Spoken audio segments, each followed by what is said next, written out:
All right, rising rents are busting the budgets of Memphians. Recent data actually found that rent in Memphis is more expensive than it was a year ago.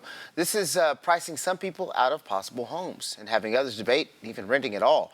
Stephen Rills is solution seeking right now for you this morning and has how you can save on your rent.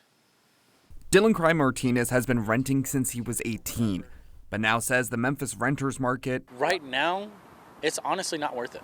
And recommends anyone who thinks about renting to instead stay at home with their parents. It's sucking all the money out of Memphis. Since the start of the pandemic, rent has jumped more than 25% in the Bluff City. And now one bedroom will cost you more than 40% of your yearly paycheck, according to Apartment List and the U.S. Census Bureau. And that can be attributed to many different factors in the community. And what does that look like? The interest rates, for one. Interest rates were at a 22-year high coming into February.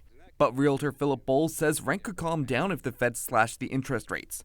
But Austin Harrison at Rhodes College says big property management companies still have the ability to do what they want when it comes to rent costs. There's nothing to rein it in. Week by week, these things we're calling inflation, a lot of times it's really more greed by the housing market. So the question remains, what can you do? One, see if you can negotiate with your landlord or move during the winter months when demand and prices are low. And see if newer developments have reduced rent rates. 20 to 25% of their units are required to be that. And if they're not following that mechanism, then that's an enforcement and policy reform opportunity for tenants to engage in. Which leaves Memphis renters left to pay up, sometimes for places they can't afford. A lot of them are stuck right now because people just can't afford what's being put out. In Memphis, I'm Stephen Rills.